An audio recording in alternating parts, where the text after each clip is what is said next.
Well, I guess I'll start by introducing myself. And so I'm Brandy Heather, and I teach in the Department of Kinesiology and Sports Studies.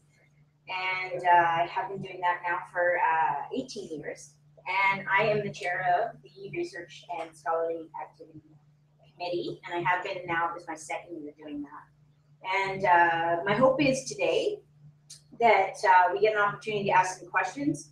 I think there are some foundational questions about what scholarly activity, what research expectations and definitions sound like at Red Deer College. And so today I want to take a look at some of our assumptions about scholarly activity and some of the opportunities that come out of the things that we're already doing a lot of, I believe.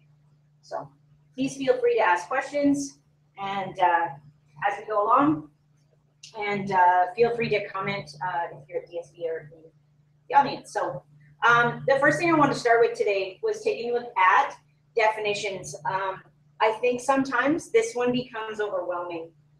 This one and the word scholar itself bring about a lot of images, and whether or not they are scholarly pursuits or not. I think we started off for a long time, we were probably looking at, this type of image, the gentleman sitting scribing away, and we have moved to understand that scholarship and understanding about scholarly activity and research is so enormous. It can be Brent Galloway traveling overseas and sharing his expertise. It can be in the art world, it can be in the trades world, it's in science, it's in kinesiology, health, science, nursing, presentations, performances, etc. And I want to today take a really good look at what that opportunity is for faculty, staff, and students here at the college. I want to come back to this foundational idea that a scholar is really a person who has studied a subject for a long time and knows a lot about it. I'm going to assume that there's lots of people who have expertise in an area who know a lot about it, that they are both intelligent and well educated in their field of practice, and that they know their subjects very well. I really foundationally believe that we need to stick to the simplicity of this definition as we move forward, because scholarship is not about the letters that come behind your name, but about your practice and about your knowledge and intelligence in an area. Okay. So I want to stay with that as the foundation of how we go forward here today. In terms of the policy itself, yeah, we are looking at and moving forward in the policy and looking at definitions, but I really want to have people understand that Red Deer College is about creation and dissemination. So the ability to not only create new knowledge, but take it out into the world and share it in our world, which I think is not happening maybe as much as it could be. That it is about open inquiry, guided by your expertise, your academic freedom and creativity, and innovation. I think sometimes we get focused on the journal publication, and we forget that scholarly activity is about innovation as well. The other piece of the scholarly activity and research policy that I want you to understand foundationally is that it is about teaching and learning. And research and scholarly activity is based on what we do that creates an opportunity here at Red Deer College for our students to have a wide breadth of knowledge, connection to people who are well-versed in their areas of expertise. That is the foundation of research and scholarship here. Our goal as this committee is about, I think, these four things. How do we value research and scholarship and those activities here on campus? How do we celebrate them? How do we educate people to understand that what you do in your practice already can be and is excellent, and how to use that better maybe? And then how do we support that workload? How do we support that in terms of financial resources and grants and connections to learning resources. So that is what our goal is. At this point, we have a few people here, but I wanted to get up and move. That's kind of where I come from. So I was going to get folks to get up and move, but what I'm going to do instead is that I'm going to ask a few questions, because before I go into the definitions of how this all fits, what I wanted to do is get an idea of what was happening already. And if we have a few people from DSV who have some comments, certainly jump in. So what I'm going to start with is asking the question, does anybody already in their practice, has anyone changed how they teach over time? Have they made changes to their instructional style? Have they changed the way that their classroom gets set up? Have they changed the way that the numbers of students that are in the class, the lab settings, those pieces about how we actually instruct, if people have changed that over time? That's a question.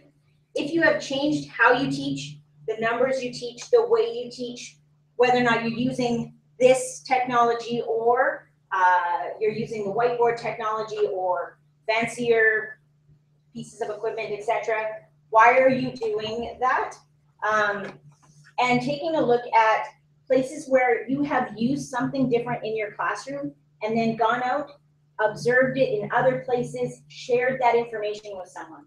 So when was the last time you changed the way you taught something and then went and shared it amongst your peers at a conference?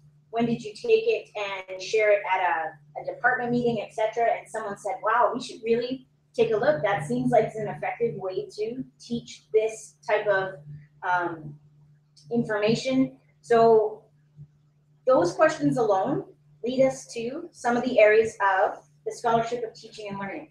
When we take a look at how we change what we do to affect student learning in any department, any school, then we are looking at the scholarship of teaching and learning. But realizing that it's not enough just to change what we're doing here, we have to investigate it and question it. And I think we do, right? Every time we change something in our world and we know whether or not it was effective by student responses, by increase in connection with students, by community support, those kinds of things, then we get a better idea of how we were successful and maybe why we were successful.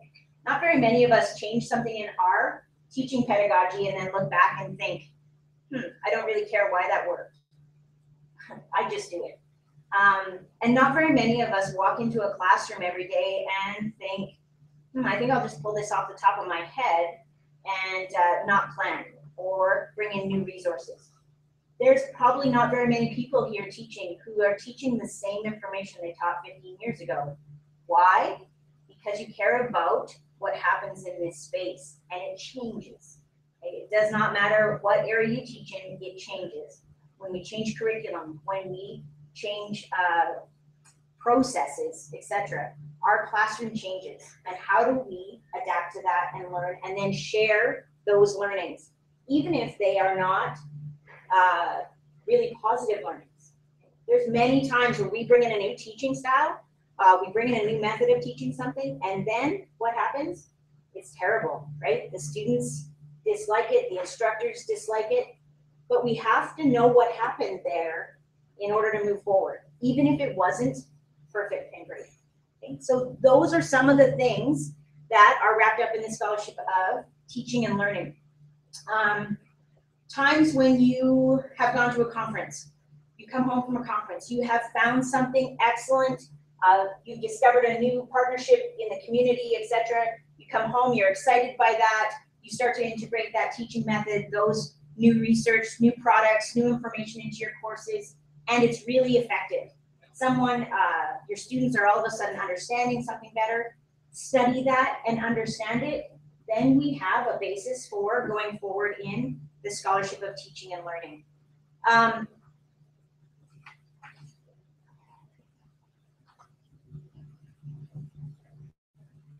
I'm gonna take a look at the 4 areas of the Boyer model, which is the one that we use we use this at Redyer College. And I like this statement. How then should we proceed? Is it possible to refine the work of faculty in ways that reflect more realistically the full range of academic and civic mandates? Because there's lots of us going out into the community and doing amazing things. So every time you connect with a community partner, every time you bring community partners into your world, okay, every time you advance something that you do with all of your students or a group of your students and then apply it into your classroom are opportunities for scholarship. So if you think about, well, let's take the trades world, for example. The number of times that instructors in the trades world connect with apprenticeship, connect with professionals in the field, working in the field right now to understand better what their students need to not only get jobs, but be great in their field of study. Every time we go out to the community and ask that question, and we bring expertise in, or we share our expertise in the community about what we know is happening in the classroom, or what we know is happening in our field, those are opportunities for scholarship, okay? So every time you go and take a look at applying what we know is happening in the classroom and ask the question, how can we be better at that? That is about application. It's also about integration, okay? The ability to take what's happening out there and bring it in here, ask other areas of the college what is happening in their worlds that's similar to happening here, okay? So there's lots of opportunity in here, and I think we're not, I think we're already doing it. I think we need to be better at understanding it. So I had kind of a group activity set up, and we have a very small group, so I'm gonna kind of go through each one. And I didn't have it up on the board, so you're going to have to just listen.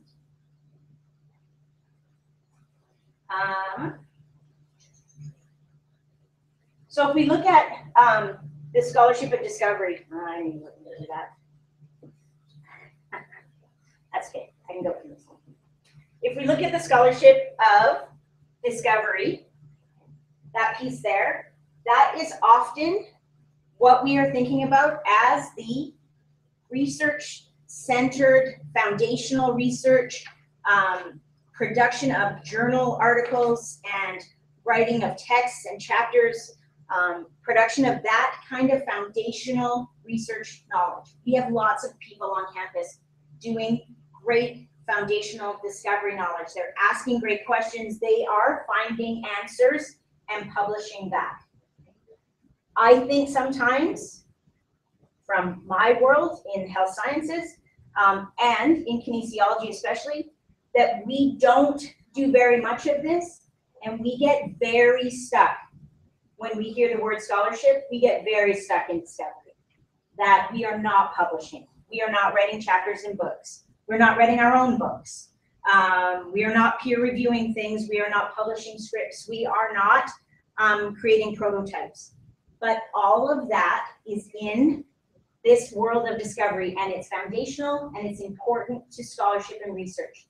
And it needs to maintain itself. We need to embrace it, value it, and see it as a part of this whole picture.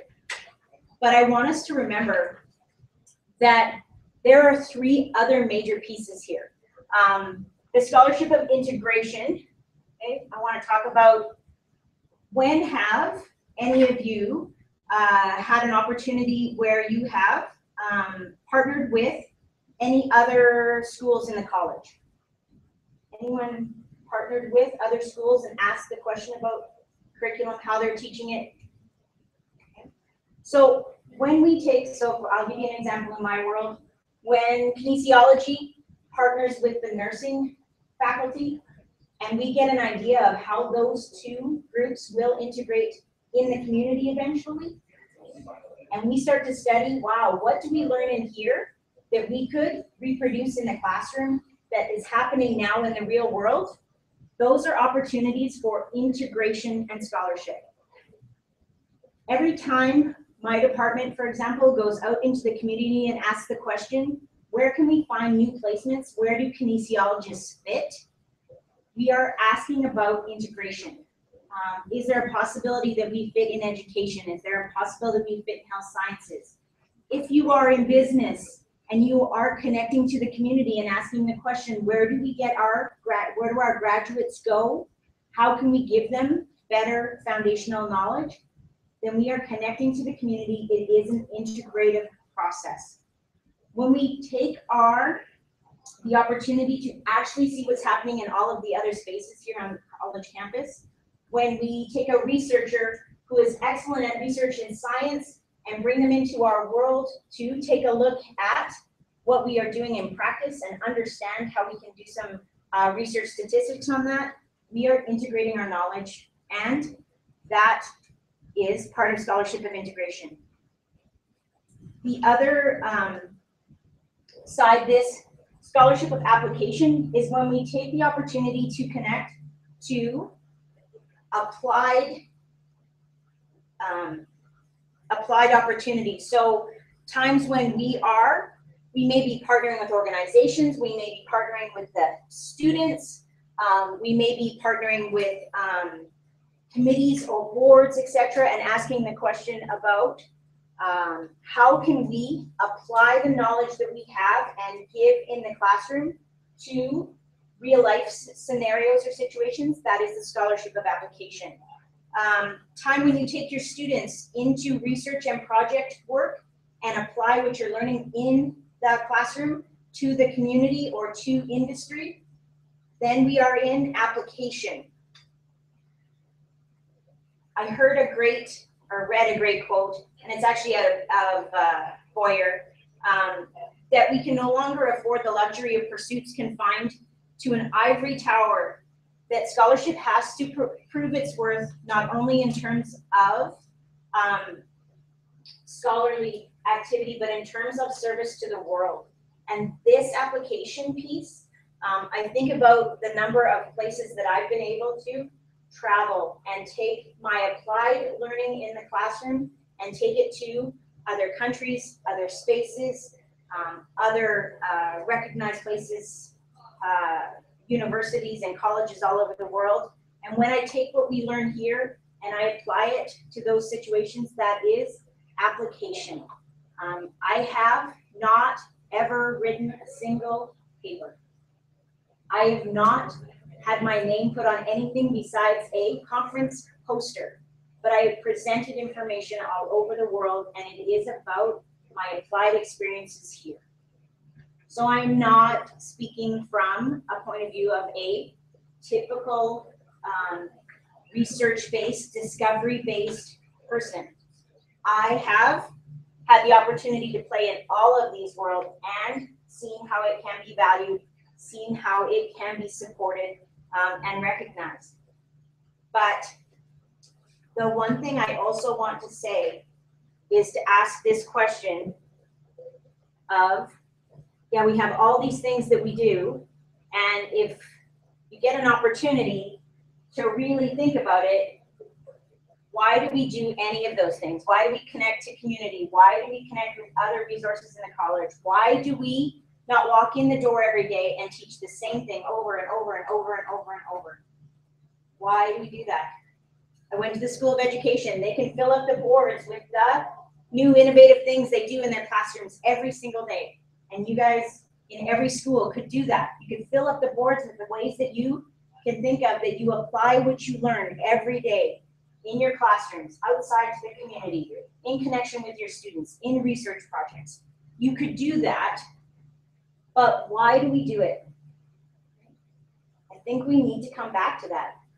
Because if we're doing it because we feel forced that it is part of our workload to do it, then we're probably not doing it for the right reason.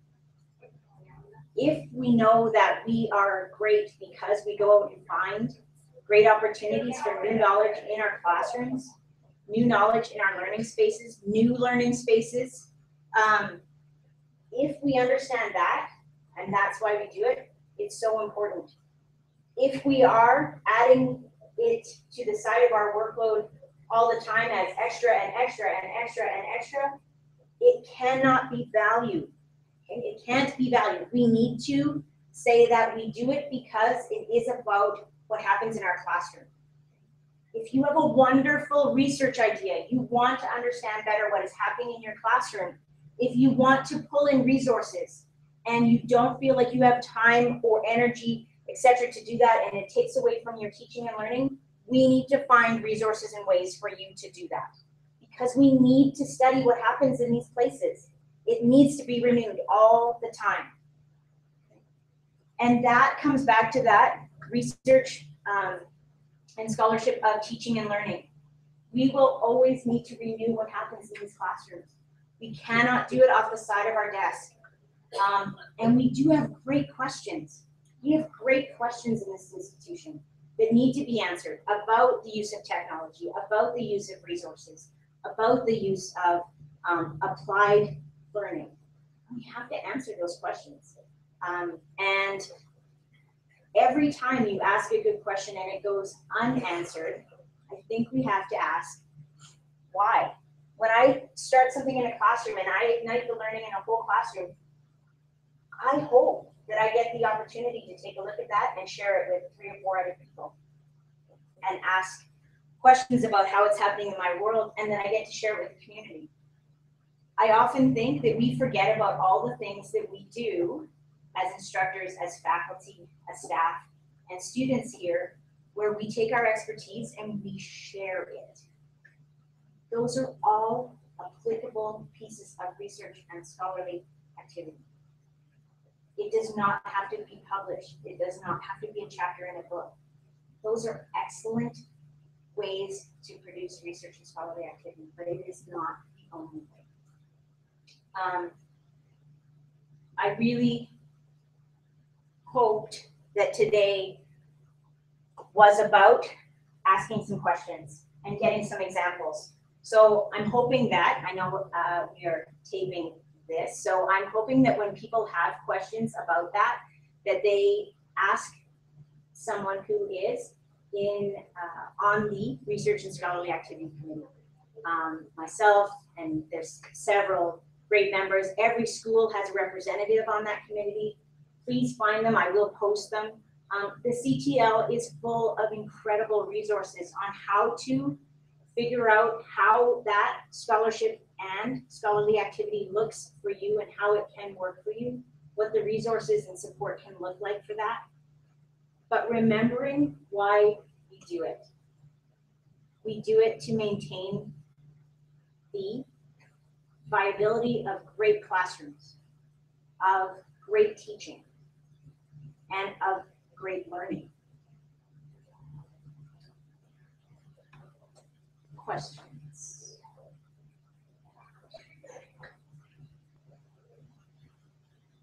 Comments? Is there a difference between scholarly activity and scholarship? You're probably better to answer that. There is. Because I think they're big words and people get hung up on them and they say, well, I couldn't possibly be doing either of those things. And then when they tell you about it, you're like, well, I think you're doing both of them. So yes, and I think for me and from our committee standpoint, I think what we're trying to do is make sure that we're engaging as many people as possible in taking a look at their own practice as scholarly, and that scholarship, and correct me, but scholarship is the production of something that happens out of the scholarly activity. Is that kind of I would what you're? think so. I think for me the difference would be scholarly activity is I'm engaging in scholarly activity, I'm using it. Scholarship is more of that production, and the library might have a better definition on that. So I see that our committee's goal, for example, is to make sure that we're igniting scholarly activity throughout the college, and that the scholarship piece, so if that is about the production of presentations or knowledge or articles or research information, that scholarship piece will have to come with more support when the college decides that that is foundationally important, that the writing down of that information is foundationally important to what we do.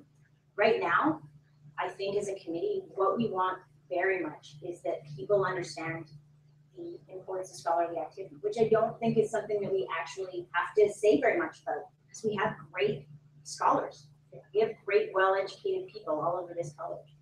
So how do we value what they're doing? And then, yeah, how do we tell other people about how that is happening on campus? And that does come back to that opportunity that we have, and it's different in each school, but the opportunity that we have now in my school, it's April, May, is that we get that accountability structure. We get a time that we can actually put in our scholarly activity and research activity.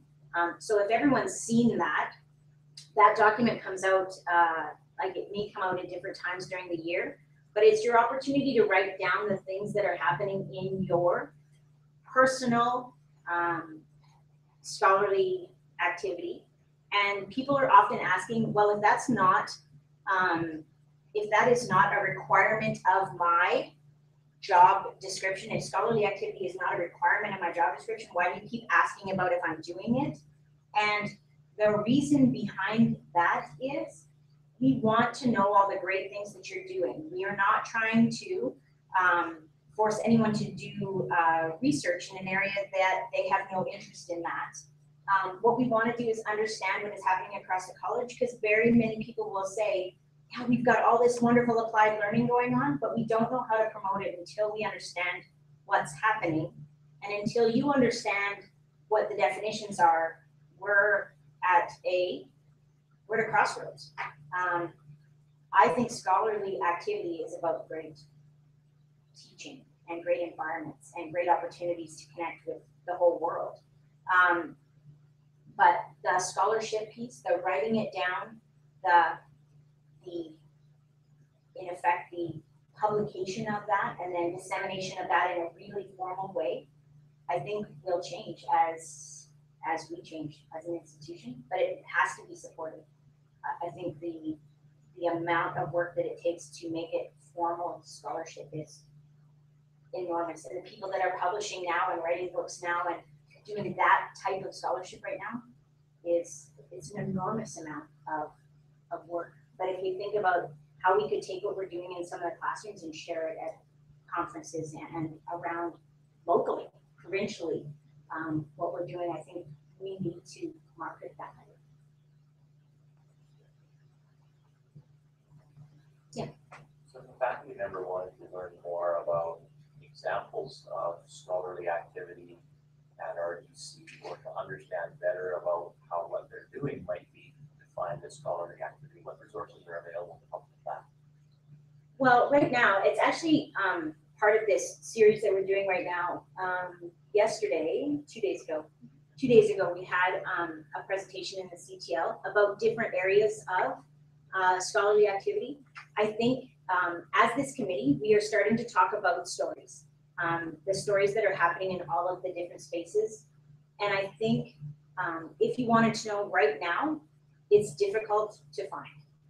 We're trying to make it easier to find, because I think once people go, oh, well, they're sitting on that international, committee and they're doing that over there. When you start to recognize what other people are doing, I hope that people will realize, wow, I'm doing something not only exceptional, but there are other people being valued and recognized for that.